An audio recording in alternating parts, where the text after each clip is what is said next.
एक फटा हुआ भिखारी स्विस बैंक में जाता है। यहाँ सीधे अपने आप को वीआईपी ग्राहक के रूप में अभिव्यक्त करें। सेवा कर्मचारियों की तिरस्कार भरी निगाहों के नीचे उसने शांति से अपना खाता भर दिया। पृष्ठभूमि द्वारा सत्यापित आदमी को विशेष लिफ्ट में आमंत्रित किया गया था। जब लिफ्ट का दरवाजा खुलता है, प्रबंधक गर्मजोशी से प्राप्त करने के लिए आगे बढ़ा और उसकी उंगलियों के निशान की पुष्टि करना शुरू कर दिया। थोड़ी देर में राज्यपाल ने तिजोरी भेजी। उसने झट से डिब्बा खोला, फिर पासपोर्ट लिया। खोलो इसे। तभी मुझे पता चला कि मेरा नाम निक है। फिर उसने बॉक्स में मेजे 9 खोला। इसमें न केवल बहुत सारे बैंक नोट हैं और एक पिस्तौल और कुछ पासपोर्ट, और हर पासपोर्ट का एक अलग नाम होता है, केवल वही चीज जो ऊपर दी गई तस्वीर है। भ्रमित व्यक्ति थोड़ा भ्रमित होता है। आपकी असली पहचान कौन सी है? सोचने में बहुत देर हो चुकी है। उसने जल्दी से नोट और पासपोर्ट बैग में रख लिए, लेकिन पिस्टल अंदर नहीं ले गए। लेकिन जब उसने सेफ मैनेजर को थमा दी, एक सूट में एक रहस्यमय आदमी अंधेरे में छुपकर उसे देख रहा है। बैंक से बाहर लगता है निक अपने आसपास की असामान्यताओं से वाकिफ है। बहुतों ने ही नहीं किया, और यहाँ पुलिस की गाड़ी तेजी से आ रही है। हताशा में उसने जल्दी से अपना अमेरिकी पासपोर्ट निकाल लिया। अमेरिकी दूतावास में छिप गया। मैंने सोचा कि यह सुरक्षित था, लेकिन अंदर गार्ड मिला। जैसे कुछ खोजना, उसने जल्दी से अपना सिर नीचे किया और दूर हो गया। अभी भी एक सुरक्षा गार्ड द्वारा पाया गया।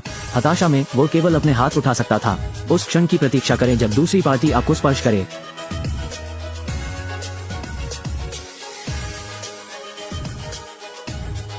पलक झपकते ही उसने आगे बढ़ने वाले सुरक्षा गार्ड को आसानी से वश में कर लिया। भयाक्रांत निक जल्दी से उसके बगल वाली सीढ़ी में छिप गया। बस एक सुरक्षा गार्ड से टकरा गया। ऊपर आओ और एक दोस्ताना अभिवादन कहो। आसानी से उसे नीचे लाने के बाद और अपना वॉकी टॉकी ले लिया। फिर तेजी से दूसरी मंजिल पर पहुंचे। दीवार पर निकासी योजना को हटा दें। तुरंत सभी चैनलों की लाइनें याद कर ली। फिर वो दूतावास की छत पर आया।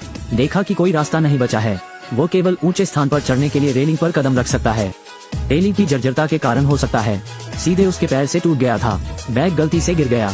एक ही समय में पूरे कवच में सैनिक धीरे धीरे उसके पास पहुंचे। वो केवल सीढ़ी का अनुसरण कर सकता है। छज्जे के नीचे छिप गया। बस प्रतिद्वंद्वी के ब्लाइंड स्पॉट में सैनिकों के जाने तक प्रतीक्षा करें। उसने जल्दी से दीवार का पीछा किया और धीरे धीरे जमीन पर लौट आया। तभी उसकी नजर एक महिला पर पड़ी। वो दूतावास में पैसे के लिए संघर्ष कर रही थी, इसलिए निक ने बिलों की 2 गड्डियां निकाली। एक महिला से उसे पेरिस की सवारी देने के लिए कहना। महिला बिना किसी हिचकिचाहट के उसे सीधे पेरिस ले जाओ, लेकिन वह नहीं जानती थी मैं किस प्रकार के संकट का सामना करूंगा। बेघर आदमी महिला को वापस अपनी हवेली ले जाता है। बस बेडरूम में चला गया। महिला पहले धोने के लिए तैयार है, लेकिन इस समय एक आदमी अचानक बालकनी से अंदर आया। बंदूक उठाओ और पागलों की तरह शूटिंग शुरू करो। हालांकि निक की याददाश्त चली गई थी, लेकिन उनकी वृत्ति नहीं गई। दोनों ने एक पल में एक साथ कुश्ती की। निक अपने खुद के लड़ने के अनुभव के साथ जल्दी से ऊपरी हाथ प्राप्त करें, ये देखकर कि कातिल अब भी हार मानने से इनकार कर रहा है। निक एक पेंसिल छीन लेता है। ये हत्यारे पर वार है। अंत में कू ने काट लिया और प्रतिद्वंद्वी के हाथ में गिर गया। हत्यारे को नीचे लाने के लिए फ्लाइंग किक के बाद और अपना बैग मेई के पास फेंक दिया। इस समय हत्यारा अचानक उठ गया। बॉक्सिंग लंच लेने के लिए सीधे बालकनी से कूद गए और शाओमी बैकपैक में है। जानकारी प्राप्त करें कि वे वांछित हैं। उन दोनों के पास सोचने का समय नहीं था। बस इस अपार्टमेंट से बाहर निकलो।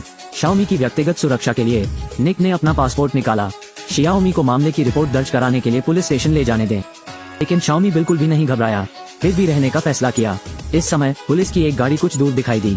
पुलिस को अपनी ओर आते देख निक ने कुछ नहीं कहा, बस फर्श पर लात मारी। बस क्या, वो 1982 मिनी चलाता है। पुलिस के साथ ड्रैग रेस की। सौभाग्य से इसमें अधिक समय नहीं लगा। निक पुलिस को चकमा देने में कामयाब रहा। लाइमलाइट से बचने के लिए निक ने अपने चचेरे भाई के घर में शाओमी का पीछा किया। मैंने सोचा कि मैं इस तरह शिकार से बच सकूंगा। अप्रत्याशित रूप से अगले दिन बच्चे को अचानक कुत्ता नहीं मिला। निक को अचानक लगा कि कुछ गड़बड़ है, इसलिए पहले बच्चे को छिपने दो। लंबे समय से धूल भरी बंदूक निकाल लें। शांति से घर से बाहर चला गया। एक गोली घर के पीछे गैस टैंक में लगी। विशाल धमाका कार्यक्रम हत्यारे का ध्यान सफलतापूर्वक आकर्षित किया, लेकिन आखिर वो एक पेशेवर हत्यारा है। 8 बार दर्पण का प्रयोग करें। निक के ठिकाने की लगातार तलाश की जा रही है और निक ने मौका पाकर एक तरफ से जंगल में घूमने का मन बना लिया। लचीली स्थिति के साथ चकमा हमले। हत्यारा घबरा गया। जल्दी से अपना सामान पैक करो और स्थान बदलने की तैयारी करो। फिर मातम में छिप गया। दूसरी ओर निक जो हत्यारे को नहीं मिला। बस हवा में एक शॉट लगाओ। पक्षी उड़ जाते हैं। हत्यारे का ध्यान आकर्षित करने के लिए निक पक्षियों के झुंड का इस्तेमाल करता है और वो जल्दी चलता है। हत्यारे को खतरा भांपने लगता है, इसलिए तुरंत पीछे हटने का फैसला किया।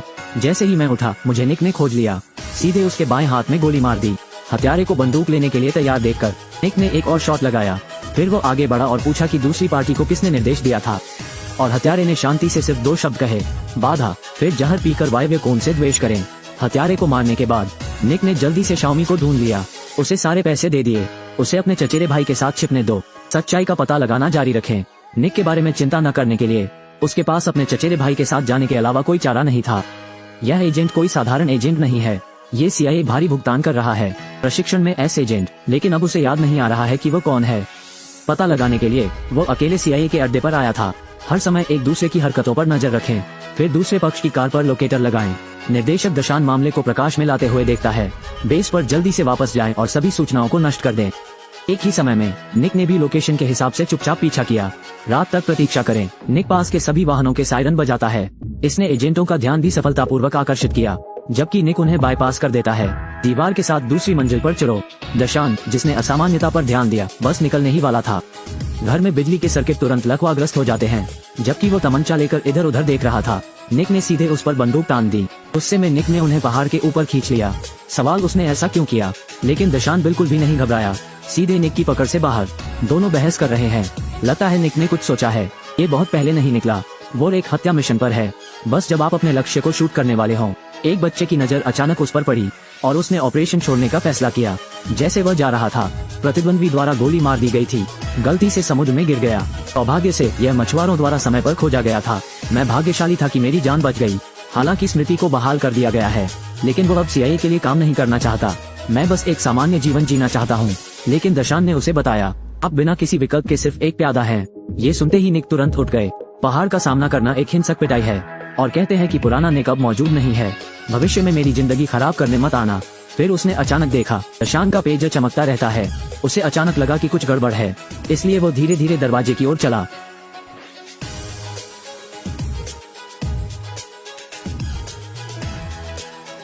बाहर आने के बाद एक व्यक्ति को फिर नीचे उतारा गया। मैंने सोचा कि यह खत्म हो गया था। अप्रत्याशित रूप से एक और एजेंट है। उसे पागलों की तरह गोली मारो। दूसरे पक्ष को अपने और करीब आते देख रहा हूँ। उन्होंने एक साहसिक निर्णय लिया।